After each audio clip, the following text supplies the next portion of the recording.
നമസ്കാരം. പാകിസ്ഥാനെ പറപ്പിക്കുകയാണ് ഇന്ത്യൻ സൈന്യം. പൂഞ്ചിൽ പാകിസ്ഥാൻ ഭീകരർക്കെതിരെ സൈനിക പ്രവർത്തനങ്ങൾ കൂടുതൽ ശക്തി പ്രാപിക്കുകയാണ്. അനന്ത്നാഗ് രജൌരി ലോക്സഭാ മണ്ഡലത്തിലെ വോട്ടെടുപ്പിന് 3 ആഴ്ച ബാക്കി നിൽക്കെ ശനിയാഴ്ച ജമ്മു കശ്മീരിലെ പൂഞ്ച് ജില്ലയിൽ ഇന്ത്യൻ വ്യോമസേനയുടെ വാഹന വ്യൂഹത്തിന് നേരെ ഭീകരർ പതിയിരുന്ന് നടത്തിയ ആക്രമണത്തിൽ ഒരു സൈനികൻ കൊല്ലപ്പെടുകയും 4 പേർക്ക് പരിക്കേൽക്കുകയും ചെയ്തിട്ടുണ്ട്. മെയ് 25-ന് 6ാം ഘട്ടത്തിൽ വോട്ടെടുപ്പ് നടക്കുന്ന അനന്ത്നാഗ് രജൌരി പാർലമെന്റ് മണ്ഡലത്തിന്റെ ഭാഗമാണ് ഈ പറഞ്ഞ പൂഞ്ച്. അതിർത്തി കടന്നുള്ള പാകിസ്ഥാന്റെ ഭീകരാക്രമണം വെച്ചുപൊറുപ്പിക്കില്ലെന്നാണ് ഇന്ത്യയുടെ ദൃഢപ്രതിജ്ഞ. കശ്മീരിൽ നിന്ന് പൂഞ്ച് രജൌരിയിലേക്ക് ഇപ്പോൾ തീവ്രവാദ പ്രവർത്തനം മാറിയിട്ടുണ്ട്. അതിന്റെ കാരണവും നമ്മൾ പരിശോധിക്കേണ്ടതുണ്ട്. അതായത് കശ്മീരിലെ ശക്തമായ നുഴഞ്ഞുകയറ്റ വിരുദ്ധ പ്രവർത്തനങ്ങൾ, തീവ്രവാദ വിരുദ്ധ ഗ്രിഡ് പ്രോക്സി പ്രവർത്തനങ്ങൾ ഭീകരർക്ക് ബുദ്ധിമുട്ടുണ്ടാക്കുന്നുണ്ട്. മറുവശത്ത് സൈനിക വിന്യാസം നേർപ്പിച്ചതും പ്രാദേശിക പിന്തുണയുടെ ചരിത്രവും ഭീകരരുടെ പ്രവർത്തനത്തിനും സാന്നിധ്യത്തിനും വഴിതെളിച്ചേക്കാമെന്നും പറയുന്നുണ്ട്. ജമ്മു കശ്മീരിൽ തീവ്രവാദ പ്രവർത്തനങ്ങൾ വർദ്ധിപ്പിക്കുവാനുള്ള പാകിസ്ഥാന്റെ ശ്രമങ്ങളെ തടയുന്നതിനുള്ള ഒരു പ്രധാന ചുവടുവയ്പായിട്ട് ഇന്ത്യൻ സൈന്യം നേരത്തെ ഓപ്പറേഷൻ സർവശക്തി എന്നൊരു ദൗത്യം ആരംഭിച്ചിരുന്നു. ആ വാർത്ത വലിയ പ്രാധാന്യം നേടിയിരുന്നു.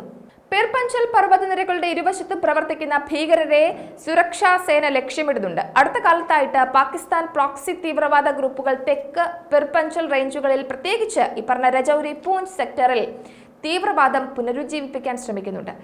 അത് എടുത്തു പറയേണ്ട ഒന്നാണ്. ശ്രീനഗർ ആസ്ഥാനമായുള്ള ചിനാർ കോർപ്സിന്റെ രൂപീകരണവും നഗ്രോട്ട ആസ്ഥാനമായിട്ടുള്ള വൈറ്റ് നൈറ്റ് കോപ്സും ഒരേ സമയം പ്രവർത്തനങ്ങൾ നടത്തുന്ന പിർപഞ്ചൽ റേഞ്ചുകളുടെ ഇരുവശത്തു നിന്നും സംയോജിത തീവ്രവാദ വിരുദ്ധ പ്രവർത്തനങ്ങൾ നടത്തുന്നതാണ് ഈ പറഞ്ഞ ഓപ്പറേഷൻ സർവശക്തി.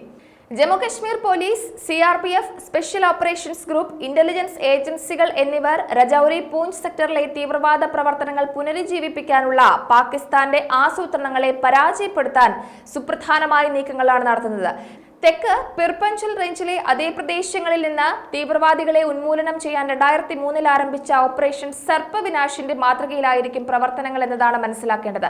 2003 മുതൽ ഈ പ്രദേശത്ത് തീവ്രവാദ പ്രവർത്തനങ്ങൾ ഏതാണ്ട് അപ്രത്യക്ഷമായതായി കരസേനാ മേധാവി ജനറൽ മനോജ് പാണ്ഡെ അടുത്തിടെ പറഞ്ഞിരുന്നു.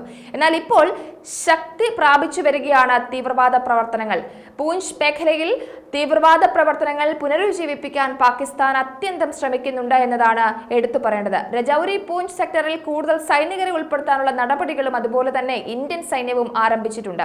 മേഖലയിലെ ഇന്റലിജൻസ് സജ്ജീകരണം ശക്തിപ്പെടുത്തുന്നതിനൊപ്പം സേനാംഗങ്ങളുടെ പ്രവേശന പ്രക്രിയയും ആരംഭിച്ചിട്ടുണ്ട്. പ്രദേശങ്ങളിലെ ഭീകരവാദത്തെ തടയാൻ പ്രാദേശിക പിന്തുണ ലഭിക്കുന്നതിൽ സുരക്ഷാ സേന ആത്മവിശ്വാസത്തിലാണ് എന്നതും എടുത്തു പറയണം. ജമ്മു കശ്മീരിലെ രജൌരി ജില്ലയിൽ അടുത്തിടെ നടന്ന ഭീകരാക്രമണത്തിൽ വിരമിച്ച പാകിസ്ഥാൻ സൈനികരും തീവ്രവാദി സംഘത്തിലുണ്ടെന്നാണ് റിപ്പോർട്ടുകൾ ചൂണ്ടിക്കാട്ടുന്നത്.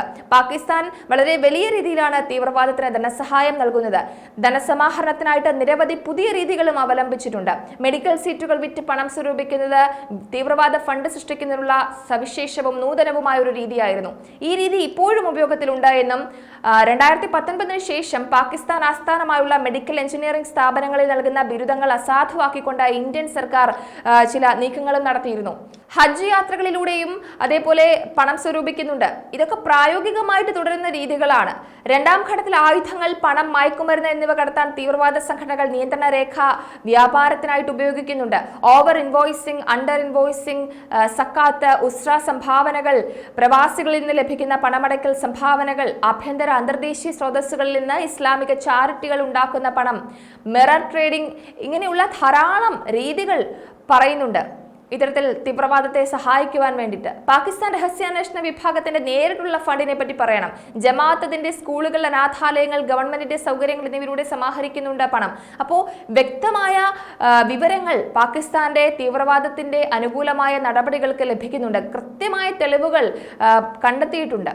അപ്പോൾ പാകിസ്ഥാൻ തീവ്രവാദത്തെ ചേർത്ത് പിടിക്കുന്നു, ഭീകരവാദത്തെ തഴച്ചു വളരാൻ സഹായിക്കുന്നു എന്ന കാര്യം തന്നെയാണ് ഒരിക്കൽ കൂടി മറന്നേക്കി പുറത്തു വരുന്നത്. പക്ഷേ ഇന്ത്യയിൽ പാകിസ്ഥാന്റെ നുഴഞ്ഞുകയറ്റ പ്രവർത്തനങ്ങളോ ഭീകരവാദ പ്രവർത്തനങ്ങളോ വെച്ചു പൊറുപ്പിക്കില്ല എന്ന് തന്നെയാണ് രാജ്യം ഒരേ സ്വരത്തിൽ പറയുന്നത്. അതിനനുസരിച്ചിട്ടുള്ള പ്രവർത്തികളും ഇന്ത്യയുടെ ഭാഗത്തു നിന്നുണ്ടാകും. സേനയെ കൂടുതൽ ശക്തിപ്പെടുത്തുവാൻ, ശക്തമായ പ്രതിരോധം തീർക്കുവാൻ എന്തു വില കൊടുത്തും കാര്യങ്ങൾ മുന്നോട്ട് നീക്കുമെന്ന് തന്നെയാണ് ഇന്ത്യയുടെ നിലപാട്.